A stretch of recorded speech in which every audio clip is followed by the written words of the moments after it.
2, 1, proost! In Gijsteren werd woensdagavond getoost op het ondertekenen van het contract tussen de provincie Limburg en de aannemerscombinatie Moder-Maas voor de uitvoering van de gebiedsontwikkeling Ooijewansum. Een van de personen die zijn handtekening hieronder zette was gedeputeerde Patrick van der Broek. Ja, dat is weer een ontzettend belangrijke stap in waar ik zelf zo lang op zit te wachten. Dus dat we nu echt beginnen met de uitvoering. Nou ja, Jan Lone die heeft daar ontzettend hard op gehamerd. Ik heb wel eens gezegd, hij heeft er een hamer op stuk geslagen. Dat ook als een van de eerste projecten wordt begonnen met de randweg om Wansum. Dat was voor Venray ontzettend belangrijk en daar heeft ook Jan Lone ontzettend de aandacht op gevestigd. Ja, het bijzondere is, deze aannemer die begint in 2017 echt met de uitvoering. En ze doen dat eigenlijk behoorlijk kort. We hadden de mogelijkheid gegeven om tot 2022 te werken. Als maar de waterveiligheid in 2020 klaar zou zijn. En deze aannemer zegt, ik ben in 2020 klaar. En dat is eigenlijk wel heel erg bijzonder. Dus ook de uitvoeringsduur, de overlast die mensen hebben, die is hartstikke klein.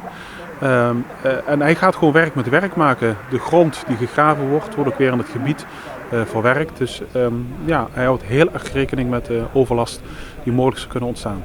Een van de grootste angsten van sommige Wansumse inwoners is dat hun dorp de komende periode in één grote bouwput zal veranderen.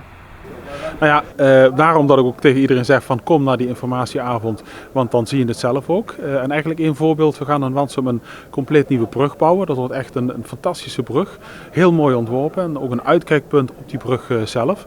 En die wordt als het ware naast de bestaande brug die er nou is gelegd. Dus het verkeer kan gewoon door blijven rijden en daarnaast wordt er eigenlijk gewerkt.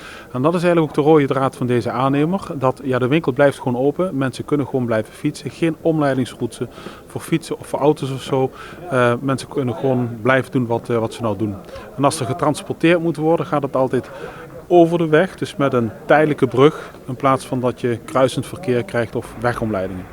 Ooijewansum is een enorm groot project, waarvoor nog niet alle grond is verworven. Nou, het levendeel van de grond is ondertussen in eigendom. We hebben nog ongeveer een 30-35% te gaan die we moeten verwerven. En de gesprekken erover gaan. En je merkt gewoon, menigeen die denkt ervan, ik moet het nog eens even allemaal zien. En je zag een verschil toen wij het provinciaal inpassingsplan, zeg maar het bestemmingsplan, hebben vastgesteld dat al een push heeft gegeven van het gaat echt door. En nu geven we eigenlijk weer een signaal af van we hebben nu de aannemer geselecteerd, het gaat echt door. En dat soort mijlpalen helpen ook om uiteindelijk in die onderhandelingen die we aangaan met de mensen, om ook gewoon tot goede afspraken te komen. Deze informatieavond zal komende dinsdag, 11 oktober, in het Brugeind in Meerlo gehouden worden. Vanaf 7:30 wordt onder andere de aannemerscombinatie Moder-Maas voorgesteld. Het is ook heel erg belangrijk dat mensen ook de mensen zien. Een aannemer uit Brabant, dat pakt elkaar ook alweer goed. Dus, en dat de mensen gewoon ook de aannemer kunnen zien, kunnen aanspreken. En degene die het dagdagelijkse aanspreekpunt is, Jules Jansen, die woont zelf ook in het gebied. Dus in die zin blijft het gewoon een project van deze streek en van onze eigen mensen. Naast de informatieavond zal 11 oktober ook de website van het project te bezoeken zijn.